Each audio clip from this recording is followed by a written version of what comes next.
ఏదైనా మనకి ఇండియాకి లాభం. ఈ రెండు కాక ట్రంప్ ఒత్తిళ్లకు తలవంచి మన ప్రభుత్వం ట్రంప్ తందానా అంటే తందానా అన్నదనుకో, అది మాత్రం భారతదేశానికి నష్టం. సార్, దావోస్లో తెలంగాణ ప్రభుత్వం అలాగే ఆంధ్రప్రదేశ్ ప్రభుత్వం రేవంత్ వర్సెస్ చంద్రబాబు ఎవరు ఎంత మేరకు విజయవంతం అయినట్లు? ఎందుకంటే వాళ్ళు గురు శిష్యులు అని అంటుంటారు, అయితే రేవంత్ రెడ్డి గారు అయితే అది ఒప్పుకోరు, నాకేం గురువు కాదు అని ఆయన అంటుంటారు. ఏదైనప్పటికీ కూడా ఆశ్రమం నుంచి వచ్చిన ఆయన కాబట్టి ఈయన మోస్ట్ సీనియరు, ఆయన యంగ్ సీఎం. అంటే ఇక్కడ ఫండమెంటల్ క్వశ్చన్ ఏంటంటే ఇదేమి ఆ తెలంగాణ ఆంధ్రప్రదేశ్లో కదా పరుగు పందం కాదు. దావోస్ ఈజ్ నాట్ ఫార్ములా ఈ రేస్ కాదు. చిత్రీకరణ అలా చేస్తున్నారు తెలివిగా. తెలుగు పత్రికలు ఏం చేస్తున్నారంటే తెలంగాణ ఎడిషన్లో దుమ్ము రేపినారు రేవంత్, దమ్ము చూపిన చంద్రబాబు అని అక్కడే.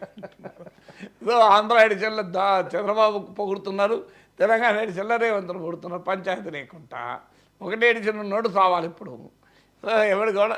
కానీ రియాలిటీ ఏంటంటే ఈ రెండింటికి మధ్య పోటీ పరుగు పందంకు వేదికగా దావోస్ మనం ఎందుకు? తమిళనాడు ముఖ్యమంత్రి వెళ్ళాడు, తమిళనాడు వాళ్ళు వెళ్ళారు, మహారాష్ట్ర ముఖ్యమంత్రి వెళ్ళాడు, అసలు అనేక దేశాల వాళ్ళు వెళ్ళారు, ఇప్పుడు ట్రంప్ కూడా మాట్లాడిండు. సో దీన్ని మనకు మళ్ళీ రేవంత్, చంద్రబాబు, ఇంకా నయం కమ్మారెడ్డి, కాపు ఈ పంచాయతీలో చూస్తలేరు, దావోస్ను బతికిచ్చారు. సో దావోస్ అనేది ఒక అంతర్జాతీయ వేదిక, దానికి అంత సంకుచితంగా చూడాల్సిన అవసరం లేదు. ప్రపంచంలో అడ్డగోలుగా పెట్టుబడులు ఉన్నాయి. మనకు తెలంగాణ తెచ్చుకోగా ఆంధ్ర తెచ్చుకోగా ఇంకా మిగిలి ఉన్నాయి ఆడ. సో ఆడ కేక్ ఏం లిమిటెడ్గా లేదు, అన్లిమిటెడ్ కేక్ ఉంది. ఇలా అమెరికాలో కూడా 500 కోట్ల పెట్టుబడులతో ఆర్టిఫిషియల్ ఇంటెలిజెన్స్లో స్టార్ గేట్ అని ట్రంప్ ఈ మధ్యనే ప్రకటించాడు, నిన్న ప్రకటించాడు. Open AI, soft bank, Oracle కలిసి పెడుతున్నారు. సో అందువల్ల దెర్ ఇస్ నో డెర్త్ అక్కడ పోటీ. ఎందుకంటే ఆపర్చునిటీ తక్కువ ఉంటే, కేక్ చిన్నగా ఉంటే, అవకాశాలు పరిమితంగా ఉంటే పోటీ, అవకాశాలు అపరిమితం, కేక్ విస్తృతం. అందువల్ల తెలంగాణ ఆంధ్ర కాకుండా కూడా ఇంకా చాలా పెద్ద గ్రౌండ్ అండి. ఎవరి గేమ్ వాళ్ళు ఆడుకోవచ్చు. మన హైటెక్స్ లాగా ఎవరి ప్లేయర్లో వాళ్ళు చేసుకోవచ్చు. ఇది ఇప్పుడు మన ఒకప్పటిలాగా సింగిల్ స్క్రీన్ థియేటర్లు కాదు, ఇప్పుడంతా మల్టీప్లెక్స్లు కదా. 7 థియేటర్లు ఉంటాయి. దాంట్లో తెలుగు సినిమా వేసుకోవచ్చు, దాంట్లో ఇంగ్లీష్ వేసుకోవచ్చు, దాంట్లో హిందీ వేసుకోవచ్చు, దాంట్లో తమిళం వేసుకోవచ్చు, దాంట్లో బాలకృష్ణ సినిమా, దాంట్లో జూనియర్ ఎన్టీఆర్ సినిమా, దాంట్లో రామచంద్ర సినిమా, దాంట్లో మహేష్ బాబు సినిమా, దాంట్లో ప్రభాస్ సినిమా, దాంట్లో అల్లు అర్జున్ సినిమా వేసుకోవచ్చు కదా. పోటీ ఎక్కడిదిగా. సో అందువల్ల ఇది లైక్ మల్టీప్లెక్స్. అందువల్ల ఆ పంచాయతీ లేదు. ఒకటి ప్రతిదానికి మనకు రాష్ట్రాల మధ్య పంచాయతీ అనేది ఇప్పుడు మనకు అలవాటు. బిర్యానీ, ఎవరి బిర్యానీ మంచిగా ఉంటుంది. ఆ మధ్య శశి తరూర్, కేటీఆర్ అందరి మధ్య చర్చ జరిగింది. మా మలయాళం మలబార్ బిర్యానీ బాగుంటుంది చేస్తారని, లేదు మా హైదరాబాద్ బిర్యానీ బాగుంటుంది అని కేటీఆర్ అన్నాడు. తర్వాత రసగుల్లా పైన ఒరిస్సా, పశ్చిమ బెంగాల్ కొట్లాడుకున్నారు. ఈ రసగుల్లా ఆరిజిన్ ఎక్కడ ఉంది? అది ఇది ఎవరి దగ్గర ఉన్నది రసగుల్లా ఆరిజిన్ అని. లాస్ట్కు హనుమంతుడు ఎక్కడ పుట్టినో దానిపైన కూడా ఆంధ్రప్రదేశ్, కర్ణాటకలు కొట్టుకున్నాయి. కిష్కింద మహారాష్ట్రలో ఉంది అని కర్ణాటక అంటే, లేదు అంజనాద్రి అనేది మా ఏడుకొండల్లో ఒకటి, ఇక్కడే పుట్టాడన్నారు. దానికి మీకు ఇలా ఇద్దరు కలిపి ఘర్షణ పడ్డారు లాస్ట్కు. సో అందువల్ల అల్టిమేట్గా గరకపాటి దానికి ఒక ఆసక్తికరమైన జోక్ చెప్పాడు. సో ఒక రైల్లో అందరూ పోతున్నారట. సో ఒక్కొక్కరు చర్చ పెట్టుకున్నారట, ఎక్కడి వాడు ఇది అని. అంటే కర్ణాటక వాళ్ళు మావాడు మా కిష్కింద మా దగ్గర ఉంది అని, తమిళనాడు వాళ్ళు చూడండి కావాలంటే మా పేరు వెనకాల ఎన్ని అని ఉంటుంది, హనుమాన్, మా దగ్గర అంతా అన్ను అని ఉంటుంది కనుక మావాడను. ఇలా రకరకాలుగా చర్చ పెట్టుకుంటే లాస్ట్కు ఇదంతా కాదు, ఖచ్చితంగా తెలుగువాడే. ఎందుకంటే హనుమంతుడు చెప్పిన పని కాక వేరే పని చేసి వచ్చాడు. అట్లా ఆ సంబంధం లేని దాంట్లో వెళ్ళి చెప్పిన దానిపైన ఎక్కువ చేసేవాడు మా తెలుగువాడే అని. సో ఇలా రకరకాల ఇదే నాకు గుర్తున్న కనకపాటి జోక్. కరెక్ట్గా ఎగ్జాక్ట్గా ఇలాగే చెప్పడం కాదు, బట్ ఇదే ఈ మీనింగ్ వచ్చేలా చెప్పాడు తెలుగువాడని. సో అల్టిమేట్గా ఏంటి ఈ పంచాయతీ ఎందుకు? ఆంజనేయుడు ఎక్కడ పుట్టాడో మనం ఏం గుర్తించలేము. అది హనుమంతుడికి తెలుసు, స్వామీజీకి తెలుసు. సో రసగుల్లా ఆఖరికి తేలింది రసగుల్లా ఎక్కడ పుట్టిందో. బిర్యానీ ఎక్కడ ఉందంటే ఎవరికి రుచి ఉన్న బిర్యానీ వాళ్ళకు ఉంటుంది. అందువల్ల మనం రాష్ట్రాల మధ్య పోటీ అవసరం లేదు.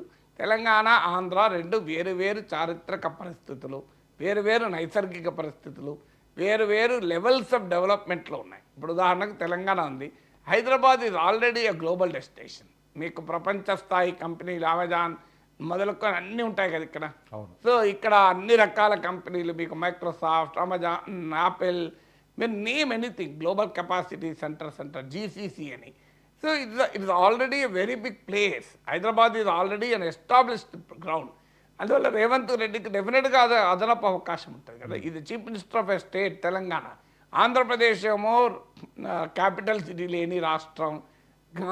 ఆంధ్రప్రదేశ్కేమో ఇట్లాంటి హైదరాబాద్ లాంటి ఇకో సిస్టమ్ లేదు. ఉమ్మడి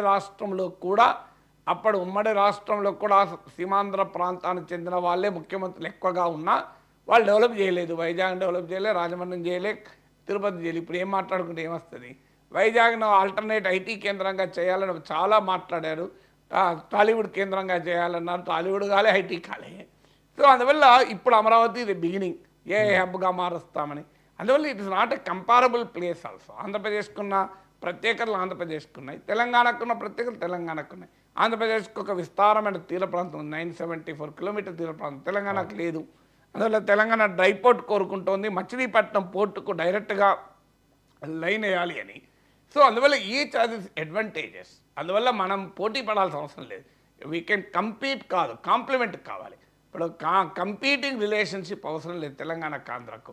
తెలంగాణ ఆంధ్ర కాంప్లిమెంటరీ రిలేషన్షిప్ ఉండాలి. సో ఆ కాంప్లిమెంటరీ రిలేషన్షిప్కి మనం ప్రయత్నం చేయాలి. అందువల్ల ఈ పంచాయతీని దావోస్ దాకా పట్టుకపోవాల్సిన అవసరం లేదు.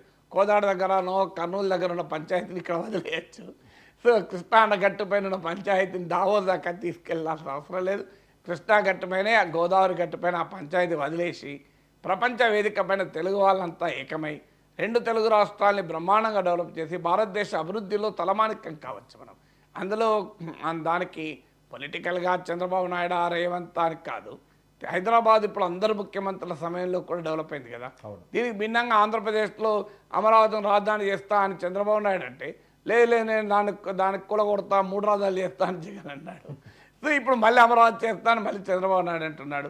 సో అందువల్ల ఆంధ్రప్రదేశ్ ఇది victim of its own history.